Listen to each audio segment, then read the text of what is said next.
በቅርቡ በአሜሪካ በእስራኤልና በኢራን መካከል የተቀሰቀሰው ጦርነት በዓለም አቀፍ ፖለቲካና ደህንነት ላይ ከፍተኛ ቀውስን እየፈጠረ ይገኛል። ከዚህ ግጭት ጋር ተያይዞ ፕሬዝደንት ዶናልድ ትራምፕ በአሜሪካና በሰሜን አትላንቲክ የጦር ቃል ኪዳን ወይም ኔቶ መካከል ያለውን ግንኙነት በድጋሜ ጥያቄ ውስጥ ከተውታል። ፕሬዝደንቱ አሜሪካ ከኔቶ አባልነቷ ልትወጣ እንደምትችልም በተደጋጋሚ መግለጻቸው በምዕራባውያን አጋሮች ዘንድ ከፍተኛ ድንጋጤን ፈጥሯል። እናም በዕለቱ የዓለም አቀፍ ትንታኔ ዝግጅታችን ዶናልድ ትራምፕ ኔቶን ለምን እየዛቱበት እንደሆነ፣ ኔቶ በኢራን ጦርነት ውስጥ ለመሳተፍ ለምን እምቢተኛ እንደሆነ፣ ከዚህ አልፎም ፕሬዝደንት ዶናልድ ትራምፕ ብቻቸውን በሚወስኑት ውሳኔ በእርግጥስ አሜሪካን ከኔቶ ጥምረት ማስወጣት ይችላሉን የሚሉትን እንዲሁም ተያያዥ ጉዳዮችን ልንመለከት ወደድን። ከዓለም አቀፍ የትንታኔ ዘገባ ዝግጅቱ ጋር ታሪኩ ጋሹ ነኝ።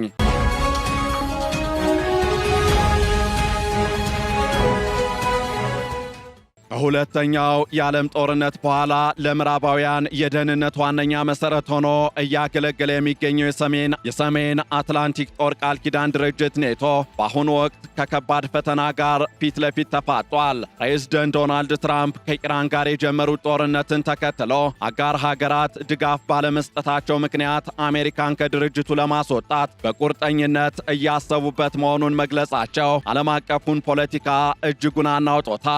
የፕሬዝደንት ዶናልድ ትራምፕና የኔቶ ውጥረትም የጀመረው ከኢራን ጦርነት ጋር ተያይዞ መሆኑ እየተገለጸ ይገኛል። ፕሬዝደንቱ የኔቶ አጋሮች በኢራን ጦርነት ወቅት ለአሜሪካ የሚጠበቅባቸውን ድጋፍ አልሰጡም በሚል ከፍተኛ ቅሬታ እንዳላቸውም በተደጋጋሚ እየገለጹ ነው። በተለይም እንደ አውሮፓውያኑ አቆጣጠር ፌብሩዋሪ 28 ቀን አሜሪካና እስራኤል በኢራን ላይ ጥቃት ከሰነዘሩ በኋላ ጦርነቱ ወደ መካከለኛው ምስራቅ ሲስፋፋ ኔቶ ከአሜሪካ ጎን አልቆመም የሚል እምነት አላቸው።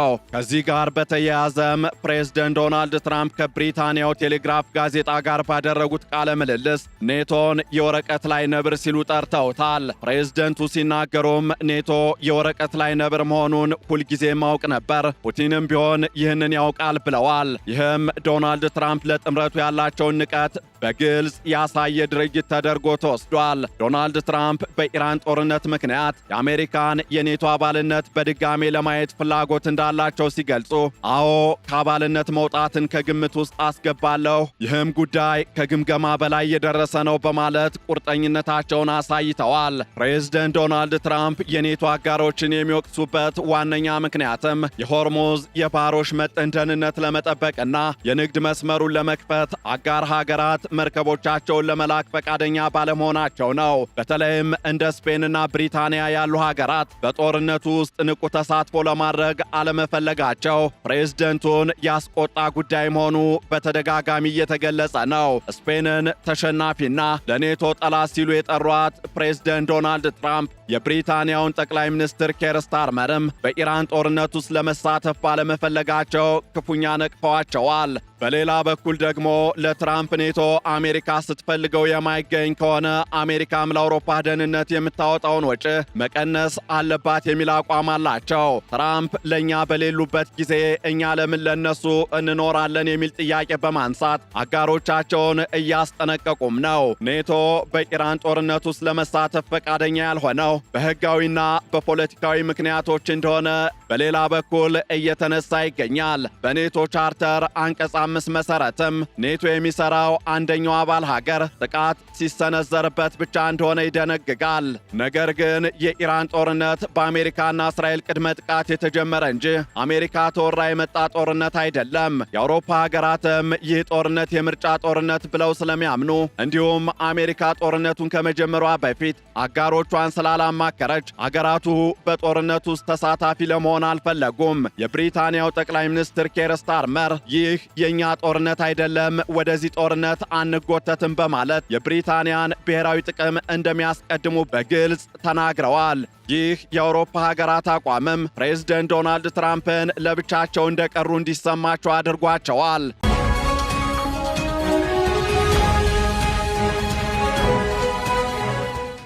በሌላ በኩል ደግሞ በጣም ወሳኙ ጥያቄ ፕሬዝደንት ዶናልድ ትራምፕ አሜሪካን ከኔቶ ብቻቸውን ማስወጣት ይችላሉን የሚለው ጉዳይ ሆኖ ይነሳል። እንደ አሜሪካ ሕግ ከሆነ ይህ ቀላል ተግባር ተደርጎ የሚወሰድ አይደለም። እንደ አውሮፓውያኑ አቆጣጠር በ2023 በኮንግረሱ የጸደቀውና በ2024 የብሔራዊ መከላከያ ፈቃድ ሕግ ወይም ኤንዲኤኤ አካል የሆነው አዲስ ሕግ ፕሬዝደንቱ አሜሪካን ከኔቶ ለማስወጣት የሴኔቱን የ2/3 ድምፅ ወይም የኮንግረሱን የጋራ ውሳኔ እንዲያገኙ ያስገድዳል። የሚገርመው ግን ይህንን ሕግ ካረቀቁት መካከል አንዱ አሁን የትራምፕ የውጭ ጉዳይ ሚኒስትር የሆኑት ማርኮ ሩቢዮ መሆናቸው ነው። ሩቢዮ በወቅቱ የትኛውም የአሜሪካ ፕሬዝደንት ያለ ሴኔቱ ፈቃድ ከኔቶ መውጣት መቻል የለበትም በማለት ሕጉን ደግፈው እንደነበርም ይገለጻል። አሁን ግን ማርኮ ሩቢዮ የውጭ ጉዳይ ሚኒስትር እንደመሆናቸው አሜሪካ ከጦርነቱ በኋላ ከኔቶ ጋር ያላትን ግንኙነት በድጋሜ መመርመር እንዳለባት እየተናገሩ ይገኛሉ።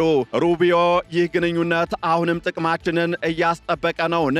ወይስ አሜሪካ አውሮፓን የምትጠብቅበትን ነገር ግን አጋሮቻችን ሲፈለጉ የጦር ካምፖቻቸውንና የበረራ ፈቃድ የሚከለክሉበት የአንድ ወገን መንገድ ሆኗል በማለት ጥያቄ አንስተዋል። ምንም እንኳን ሕጉ ቢኖርም ዶናልድ ትራምፕ ግን ሕጉን ለመተላለፍ የሚችሉባቸው ሌሎች አማራጮች እንዳሉ የሕግ ባለሙያዎች እየገለጹ ይገኛሉ።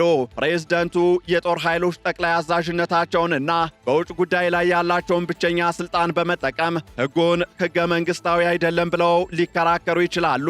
ከዚህ ጋር በተያያዘም የቺካጎ ዩኒቨርሲቲ ፕሮፌሰር የሆኑት ከርቲስ ብራድሌይ እንደሚሉት ትራምፕ ያለ ኮንግረሱ ፈቃድ ለመውጣት ቢሞክሩ ጉዳዩ ወደ ፍርድ ቤት ሊያመራ ይችላል። ነገር ግን ፕሬዝደንት ዶናልድ ትራምፕ ጥምረቱን በሕጋዊ መንገድ ሳይለቁ በተግባር እንዲፈርስ የማድረግ ስልጣን አላቸው። ለአብነትም የአሜሪካን ጦር ከአውሮፓ ማስወጣት፣ አሜሪካውያን መኮንኖችን ከኔቶ አዛዥነታቸው መዋቅር ማውጣትና አንቀጽ 5ን ወይም የጋራ መከላከያን አንተገብርም ብለው በይፋ መናገር ይችላሉ። በሌላ በኩል ደግሞ ሴናተር ቶም ቲሊስ እንደተናገሩት ፕሬዝደንቱ ኔቶን በሕጋዊ መንገድ ባይተውትም አካሄዱን በመመረዝ ግን በተግባር እንዳይሰራ ሊያደርጉት ይችላሉ። በአሁኑ ወቅት የቀጠለው የኢራን ጦርነት ኢኮኖሚያዊ ዋጋም በጣም ከፍተኛ እንደሆነ ባለሙያዎች እየገለጹ ይገኛሉ። የሆርሙዝ የባህር ወሽመጥ መዘጋት በዓለም አቀፍ የነዳጅ ዋጋ ላይ ከፍተኛ ጭማሬን አስከትሏል። ይህ የነዳጅ ዋጋ ጭማሬ በአሜሪካ ውስጥ የዋጋ ግሽበትን በመፍጠር በዶናልድ ትራምፕ ላይ የሀገር ውስጥ ፖለቲካዊ ጫናን እያሳደረ ይገኛል። ዶናልድ ትራምፕ ጦርነቱን የጀመሩት የኢራንን የኒውክሌር መርሃ ግብር ለማስቆምና በቀጠናው ያላትን ተጽዕኖ ለመቀነስ ቢሆንም እስካሁን የጦርነቱ ግቦች ሙሉ በሙሉ ተሳክተዋል ማለት ግን አይቻልም። ይልቁንም ጦርነቱ ወደ ረዥምና ደም አፋሳሽ ግጭትነት እየተቀየረ መምጣቱ ዶናልድ ትራምፕ በአጋሮቻቸው ላይ ያላቸው ቁጣ እንዲጨምር አድርጓል። ፕሬዝደንት ትራምፕ በቅርቡ በሰጡት መግለጫም ኢራን የተኩስ አቁም ጠይቃለች ቢሉም የሆርሙዝ ባህር ወሽመጥ እስካልተከፈተ ድረስ ግን ጥቃታቸው እንደሚቀጥሉም ዝተዋል። በሌላ በኩል ደግሞ የኢራን የውጭ ጉዳይ ሚኒስቴር ግን የትራምፕን የተኩስ አቁም ጥያቄ መሰረተ ቢስ ሲል አጣጥሎታል። ይህ የሚያሳየው ጦርነቱ ገና ረዥም ርቀት ሊጓዝ እንደሚችል ነው።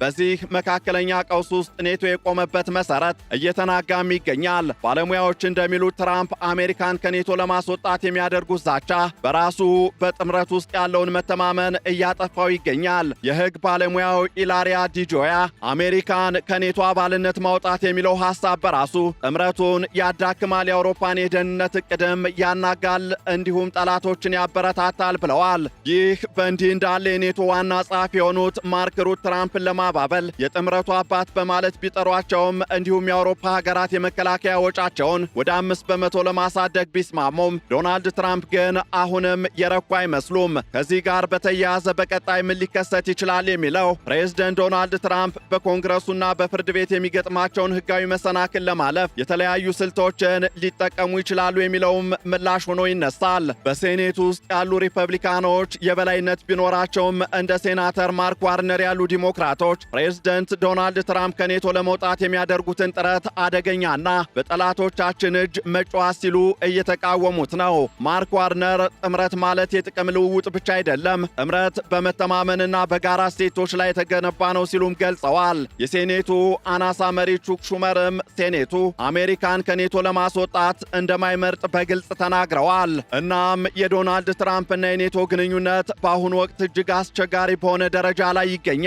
ፕሬዝደንት ዶናልድ ትራምፕ ኔቶን የወረቀት ላይ ነብር በማለት በመፈረጅና በኢራን ጦርነት ድጋፍ አልሰጠኝም በማለት አሜሪካን ለማስወጣት ቢዝቱም በ2023 የወጣው ሕግ ትልቅ እንቅፋት ሆኖባቸዋል። ይሁን እንጂ ፕሬዝደንቱ ያላቸውን ሰፊ ስልጣን በመጠቀም የጥምረቱን ውጤታማነት ሊያዳክሙት ይችላሉ።